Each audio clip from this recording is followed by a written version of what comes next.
आज का जो हमारा टॉपिक है वो CS205 इंफॉर्मेशन सिक्योरिटी के मिड टर्म प्रिपरेशनल वीडियो साथ में मैं आप लोगों के साथ करंट पेपर भी शेयर करूँगी, आप लोगों को बताऊँगी। वीडियो जो है वो स्टार्ट करने से पहले मैं आप लोगों को एक बात ज़रूर कहना चाहूँगी और वो ये कि बहुत सारे स्टूडेंट्स हैं जो आते हैं और जस्ट वीडियो को व्यू करते हैं और चले जाते हैं और चैनल को सब्सक्राइब नहीं करते। अगर आप लोग चैनल को सब्सक्राइब नहीं करेंगे तो मुझे मोटिवेशन नहीं मिलेगी वीडियोस बनाने की, ठीक है।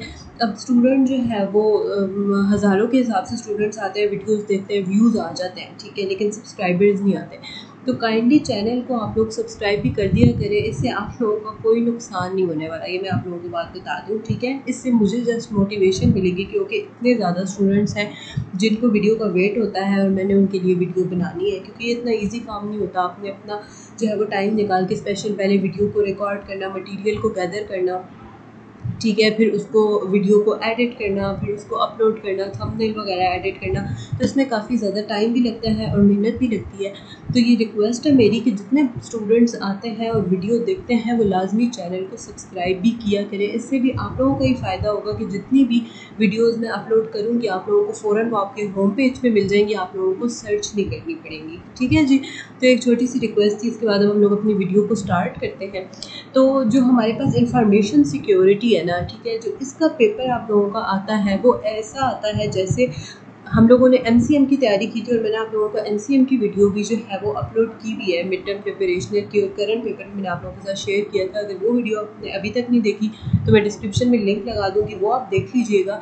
अगर आपने MCM का पेपर जब भी आपने हुआ तो वो जाने देने से पहले ना आपने लाजमी वो देख लेनी है। उसमें मैंने आप लोगों को बताया था कि पेपर जो है वो सारा कॉन्सेप्चुअल होता है और अगर आप लोग MCM 301 का पेपर दे चुके हैं तो आप लोगों को आइडिया भी होगा कि आपका पेपर भी सारा कॉन्सेप्चुअल आया होगा, ठीक है। उसमें किसी भी पेपर में आपसे ये उन्होंने नहीं पूछा कि जो है वो पॉइंट्स, किसी भी चीज़ के पॉइंट्स या किसी भी चीज़ के नाम नहीं पूछे। तो इस CS205 का भी सेम वही जो है वो सीन है कि इसमें भी वो आपसे बिल्कुल भी नहीं पूछेंगे कि ये जो ऐसे IT सिक्योरिटी के फंक्शंस हैं इनके नेम बता दें, या InfoSec के इंफॉर्मेशन सिक्योरिटी के फंक्शंस हैं इनके आप जो है वो नेम बता दें। आप लोगों ने इसकी तैयारी भी सेम MCM की तैयारी के जैसे करनी है, जैसे आप लोगों ने हर एक चीज़ को जस्ट रीड आउट करना है, रट्टा नहीं लगाना, ठीक है। ये मैं आप लोगों को पहली चीज़ें बता दूँ कि ये जिस तरह आप लोग पॉइंट्स देख रहे हैं ना, जैसे फॉर एग्जांपल आपके माइंड में चल रहा होगा कि 3 मार्क्स का नंबर है, 3 मार्क्स का हमारा जो है वो क्वेश्चन आ सकता है कि हमें 3 पिलर्स बता दें इंफॉर्मेशन सिक्योरिटी की। ये आ भी सकता है बट ये लक पे डिपेंड करता है। लेकिन फिलहाल जो करंट 2025 के पेपर्स आ रहे हैं और स्टूडेंट्स ने दिए हैं, तो पहले बहुत सारे स्टूडेंट्स से मैंने जो है वो पूछा है, उस हिसाब से मैं आप लोगों को बता रही हूँ कि पेपर जो है वो किस तरह के आ रहे हैं। तो उसमें ये कोई भी पॉइंट्स नहीं पूछे जा रहे, ठीक है। लेकिन एक चीज़ जो आपने ज़रूर करनी है कि इनके नाम तो याद आप करें या ना करें, लेकिन आप लोगों को पता होना चाहिए कि कॉन्फिडेंशियल का क्या मतलब होता है। अगर आपने डाटा को कॉन्फिडेंशियल रखना है, इसका मतलब ये है कि आपने उस डाटा को सीक्रेट रखना है, ठीक है। इंटेग्रिटी का मतलब होता है कि यानी आपने उसको ओरिजिनल फॉर्म के अंदर रखना है। अवेलेबिलिटी का मतलब ये होता है कि आपने अपने इंफॉर्मेशन और इंफॉर्मेशन सिस्टम को यूज़ के लिए अवेलेबल रखना है, ठीक है। तो कहने का मतलब सिर्फ ये है कि आपने यहाँ पे भी बिल्कुल रट्टा नहीं लगाना, हर एक चीज़ बस आपकी नज़र से गुजरी भी होनी चाहिए, ठीक है। साथ साथ मैं आप लोगों को पेपर बता देती हूँ कि पेपर जो है उसमें किस तरह के क्वेश्चंस आए हैं, ठीक है। पहला जो आया ना इसमें जो सबसे ज़्यादा CS205 के अंदर जो इम्पोर्टेंट है ना, वो आपके पास 4 लेयर्स हैं, ठीक है। 4 लेयर्स आप लोगों को यहाँ पे लोगों ने दी है। यहाँ पे ये कॉन्सेप्ट भी खैर आपका जो है वो इम्पोर्टेंट है। इंफॉर्मेशन सिक्योरिटी मैनेजर, जिसे हम लोग CISO कहते हैं, चीफ इंफॉर्मेशन सिक्योरिटी ऑफिसर, जो हेड डिपार्टमेंट होता है और रिस्पॉन्सिबल होता है इंफॉर्मेशन सिक्योरिटी के प्रोग्राम को इम्प्लीमेंट करने के लिए, मोस्ट इंपॉर्टेंट MCQs है, रिपीट हुआ है, ठीक है। तो 4 लेयर्स के बारे में मैं आप लोगों को बता रही थी कि वो 4 लेयर्स जो है वो मोस्ट इम्पोर्टेंट है ये वाली, ठीक है। 4 लेयर्स, इनके आप लोगों को नाम भी आने चाहिए, लेकिन नाम के साथ साथ ज़्यादातर आप लोगों को ये आना चाहिए कि सिक्योरिटी हार्डनिंग किसे कह रहे हैं, वल्नरेबिलिटी मैनेजमेंट किसे कहते हैं, सिक्योरिटी इंजीनियरिंग किसे कहते हैं और सिक्योरिटी गवर्नेंस किसे कहते हैं। अब पेपर में क्वेश्चन इनसे रिलेटेड ऐसे नहीं आएगा कि आपको बोला जाए कि इनके जो है वो आप नाम बता दें, सिक्योरिटी हार्डनिंग का नाम मतलब जो है वो 4 लेयर्स के नेम बता दें, नहीं। आपको एक सिनेरियो दिया जाएगा, जैसे MCM 301 के अंदर ना आप लोगों को सिनेरियो गिवन था ना, ठीक है। आपको सारी एक कंडीशन बताई हुई थी, एक सारा जो है वो प्रोसेस बताया हुआ था कि ये चीज़ हो रही है, तो इस हिसाब से बताएं कि कौन सी जो है वो लेयर सूटेबल है। तो इसी तरह शॉर्ट क्वेश्चन में आपसे जो है वो करंट स्प्रिंग 2025 में CS CAS 205 के पेपर में ये क्वेश्चन रिपीट हुआ है कि आपको एक सिनेरियो गिवन है और आपसे पूछा है कि अब इसके अंदर बताएं कि लेयर कौन सी लगेगी। तो इसके लिए आप लोगों को लेयर्स के अगर आप सिर्फ नाम याद कर देते हैं तो ये तो आप लोगों का जो है वो टाइम वेस्ट हुआ ना, ठीक है। तो इससे बेहतर है कि आप देखें कि security hardening, vulnerability management, security engineering और सिक्योरिटी गवर्नेंस का मतलब क्या है।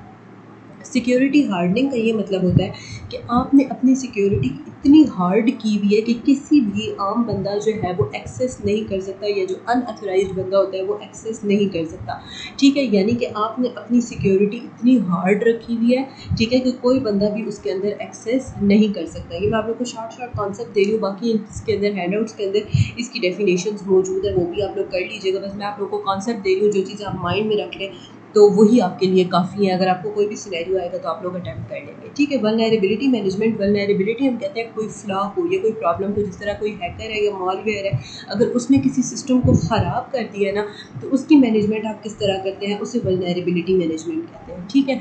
सिक्योरिटी इंजीनियरिंग क्या होती है कि आपने अपनी जो इंफ्रास्ट्रक्चर इस तरह का या डिज़ाइन इस तरह का बनाया हुआ है कि आपकी सिक्योरिटी इतनी ज़्यादा है कि कोई भी अनऑथराइज्ड पर्सन जो है वो उसको एक्सेस नहीं कर सकता। तो इंजीनियरिंग का मतलब है कि आपका इंफ्रास्ट्रक्चर या डिज़ाइन जो है वो बहुत ही ज़्यादा अच्छा है, वो उसके अंदर इतनी सिक्योरिटी है कि कोई भी अनऑथराइज्ड पर्सन एक्सेस नहीं कर सकता। और सिक्योरिटी गवर्नेंस की एग्जैक्ट डेफिनेशन है कि effective management of the information security program, ठीक है। ये एग्जैक्ट वर्डिंग आपने अपने माइंड में जो है वो रखनी है। मैं आप लोगों को एक सिनेरियो बताती हूँ जो करंट पेपर में आया हुआ था, और वो सिनेरियो ये था कि क्या हुआ कि एक ऑर्गेनाइजेशन थी, उसने क्या किया कि अपनी जो जितने भी एम्प्लॉयज़ थे उनको जो है वो अवेयरनेस और ट्रेनिंग का एक प्रोग्राम चलाया, और वो सारा उन लोगों को जो है वो समझाया। फिर एक कमेटी बैठी और उन्होंने उसका टेस्ट लिया। उसका जब टेस्ट लिया तो वो जो है वो पास हो गई, और उन्होंने बोला कि आपके एम्प्लॉयज़ इतने बेहतर हैं कि अगर फॉर एग्जांपल कोई भी सिक्योरिटी इशू आ जाता तो ये लोग रिजॉल्व कर लेंगे। तो अब बताएं कि इसके अंदर कौन सी लेयर यूज़ होगी, ठीक है। तो इस तरह का पेपर में क्वेश्चन आया हुआ था, और उसके लिए जो है वो सिक्योरिटी गवर्नेंस करेक्ट ऑप्शन होगा, क्योंकि उन्होंने ट्रेनिंग और अवेयरनेस का एक प्रोग्राम चलाया था और वो बिल्कुल ठीक जो है वो कामयाब भी हुआ था। तो इस वजह से इसको सिक्योरिटी गवर्नेंस बोलेंगे, क्योंकि इसकी डेफिनेशन क्या है, effective management of the information security का सिस्टम। ये डेफिनेशन मैंने यहीं से जो है वो रीड आउट की है, यहाँ पे साथ साथ आप लोगों को पता चल जाएगा। IT एसेट्स भी आप लोगों को पता होने चाहिए कि नेटवर्क सिस्टम एप्लीकेशन, कोई भी जो रिसोर्स होती है ना, कोई भी रिसोर्स, उसको एसेट्स कहते हैं, ठीक है। और IT के एसेट्स आपको पता है, IT में क्या आ जाता है, मोबाइल, उसके बाद डेटाबेस, एप्लीकेशन, नेटवर्क सिस्टम, ये सारे जो है वो इसके पॉइंट्स आ जाते हैं। ये देखिए यहाँ पे आपके पास जो है वो सिक्योरिटी हार्डनिंग की डेफिनेशन लिखी हुई है कि वो प्रोसेस जिसमें हम IT एसेट्स की सिक्योरिटी को मैक्सिमाइज़ कर देते हैं और सिक्योरिटी के रिस्क को मिनिमाइज़ कर देते हैं। तो ये आपको डेफिनेशंस की रट्टा लगाने की ज़रूरत नहीं है, जस्ट समझने की ज़रूरत है, जो चीज़ें मैं आप लोगों को ऊपर समझा चुकी हूँ, ठीक है। साथ साथ मैं आप लोगों को नीचे और दूसरी बात ये कि स्टूडेंट्स क्या करते हैं कि जस्ट जो है वो स्टार्टिंग के 1, 2 और 3 मिनट की वीडियो देखते हैं और आगे आगे करके जो है वो स्किप कर देते हैं। आप लोगों को जब तक अपनी पूरी वीडियो एंड तक नहीं देखेंगे, आप लोगों को कैसे पता चलेगा कि मैंने आप लोगों को क्या क्या चीज़ें बताई हैं। अब जिस तरह चीज़ें मेरे सामने आती जाती हैं वैसे वैसे मैं बताती हूँ, और जो चीज़ें पास पेपर में जो क्वेश्चन आए हुए होते हैं, जैसे जैसे वो टॉपिक सामने आता है मैं आप लोगों के साथ शेयर करती हूँ। तो काइंडली जो है वो वीडियो को, छोटी सी वीडियो होती है, 8-10 मिनट की होती है, ज़्यादा से ज़्यादा जो है वो 20-30 मिनट की वीडियो होती है, तो वो काइंडली एंड तक देख लिया करें, इसमें आप लोगों का ही फ़ायदा है, ठीक है। अच्छा, नेक्स्ट ये गवर्नेंस की भी मैंने आप लोगों को बता दी, ठीक है, कि responsibilities and practices exercise by the board management. जो चीज़ें मैंने आप लोगों को ऊपर वो कॉन्सेप्ट बताया, बस वही आपने ज़हन में रखना है। बाकी ये पॉलिसीज़ में ये बस sign off by the management, ये छोटी छोटी चीज़ें आपने जो इम्पोर्टेंट है ना, जस्ट ये आप लोगों ने माइंड में रख देनी है। प्रोजेक्ट क्या होता है, जिसका एक स्टार्ट होता है, एक एंडिंग पॉइंट होता है, और जब हम उसे अटेन कर लेते हैं तो उसकी कंप्लीशन को भी साइनिफाई करते हैं। तो प्रोग्राम क्या होता है, अगर उन्हीं प्रोजेक्ट्स का हम लोग एक ग्रुप बना दें तो वो प्रोग्राम बन जाता है। और सिक्योरिटी का प्रोग्राम वो होता है जिसके अंदर वो सारी एक्टिविटीज़ जो हम प्लान करते हैं और फिर उनको एग्जीक्यूट भी करते हैं, ठीक है। ऑर्गेनाइजेशन उन्हें एग्जीक्यूट करती है ताकि जो सिक्योरिटी के ऑब्जेक्टिव्स हैं उनको फुलफिल किया जा सके। दूसरा इंपॉर्टेंट MCQs आया हुआ था नीचे में, आप लोगों को वो 8 स्टेप्स मेथडोलॉजी आएगी, तो उसमें बताऊंगी कि 8 स्टेप जो मेथडोलॉजी है उसके आप लोगों को स्टेप्स आने चाहिए। आपसे पूछा जाएगा कि फर्स्ट स्टेप का नेम बताएं, सेकंड स्टेप का नेम बताएं। तो बजाय इसके कि आप वो पूरे ये जिस तरह लिखे हुए इनके नेम याद करने के बजाय इनका मतलब क्या है या ये चीज़ें किस लिए यूज़ होती हैं वो आपने ज़्यादा जो है इन चीज़ों पर फोकस करना है। अब ये जो क्लासेस है ये चीज़ें ये इतनी ज़्यादा इंपॉर्टेंट नहीं है, लेकिन फिर भी आपने एक नज़र इनको जो है वो देख लेना है। इनमें से भी जो है वो कोई चीज़ें आ सकती है। ये गोल्ड कॉन्सेप्ट है वो ये आ रहा है, जिस तरह अगर फॉर एग्जांपल आपको इस तरह से दिया जाता है कि ये सिक्योरिटी चैलेंज, आपके पास एक टेबल आ जाएगा और उसमें ये सिक्योरिटी चैलेंजेस ये इस तरह से लिखे हुए होंगे, आपने इनकी लोकेशन या डिवाइसेस बतानी होगी या इनका सिक्योरिटी सोल्यूशन बताना होगा। तो ये चीज़ें भी आप लोगों ने तैयार करनी है। इनमें से भी पेपर जो है वो करेंटली आया हुआ था, नीचे मैं आप लोगों को दिखाऊंगी कि एग्जैक्ट जो है वो कौन सा पेपर आया हुआ था। अब ये जो इतनी बड़ी डायग्राम्स है ये तो नहीं आएंगी, लेकिन जो छोटी डायग्राम्स अभी मैं आप लोगों को नीचे आती हैं तो वो दिखाती हूँ। उनमें से पेपर जो है वो लाजमी आप लोगों से पूछा हुआ होगा।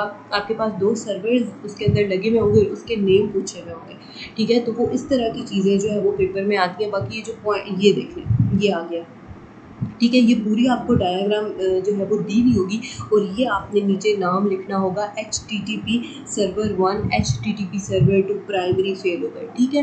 तो ये एक इम्पोर्टेंट क्वेश्चन जो है वो रिपीट हुआ है। आप लोगों ने लाजमी जो है ये डायाग्राम्स देखनी है। जैसे ये डायाग्राम है लोड, इसे क्या कहते हैं अब ये आपको पता होना चाहिए। इसे लोड बैलेंसर कहते हैं। ये सर्वर 1 है, ये HTTP सर्वर 2 है, ठीक है। ये इस तरह की डायग्राम्स जो है वो पेपर में रिपीट हुई हुई है और आनी है तो लाजमी। ये जो बाकी है ये तो कॉम्प्लेक्स है ना, ये आपने नहीं देखनी। वो जो 2 डायग्राम्स ऊपर बताई हैं उनको लाजमी आप लोगों ने अपने जो है वो नज़र से गुजारना है और चीज़ों को याद रखना है, ताकि आप लोगों का पेपर जो है वो अच्छा हो जाए और ईजी हो जाए। अच्छा, एक और जो है वो टेबल आया हुआ था पेपर, करंट पेपर के अंदर, और उसके अंदर उन्होंने पूछा हुआ था कि बैकअप लिखा हुआ था, एंटीवायरस था, बैकअप था, एंटीवायरस था, उसके बाद फायरवॉल थी एंड एक्सेस कंट्रोल था, ठीक है। अब ये आपके पास जो है वो क्या आ गए थे, फीचर्स आ गए थे, और इनके आपने बताना था कि इनके अंदर कौन सी टेक्नोलॉजी या कौन से टूल्स यूज़ होने हैं। तो अब ये आप लोगों को पता होना चाहिए। अब जैसे देखिए बैकअप के लिए आपने आगे टेबल के आगे ऑप्शन लिखना था इंस्क्रिप्शन, ठीक है, एक्सेस कंट्रोल, उसके बाद अलर्ट करना, ये रिपोर्टिंग वगैरह, ये सारा लिखा हुआ है। तो उसकी टूल्स एंड टेक्नोलॉजीज़ बतानी होंगी।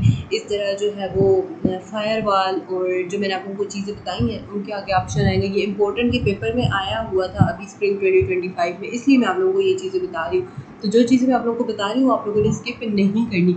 दूसरी चीज़ इस तरह से भी आपके पास एक टेबल बना हुआ आ सकता है कि ये टूल्स हैं, इसके आगे फंक्शंस बताएं, इनके कॉम्प्लेक्सिटी लेवल्स बताएं और इनकी एग्जाम्पल्स बताएं। तो इनमें से ये है कि एक एक आपने कर लेना है। ये देखिए लो, मीडियम, ये लो, ये तो चीज़ आसान है, ठीक है। एग्जाम्पल है तो इसमें से कोई भी एक ले लें। देखिए मैक्फी की एग्जाम्पल दी गई है एंटीवायरस के लिए, ठीक है। जो ये पेपर में क्वेश्चन आया हुआ था ना कि इस तरह का अगर आपके पास एक एंटीवायरस है तो उसके लिए आप लोग जो है वो क्या यूज़ करेंगे।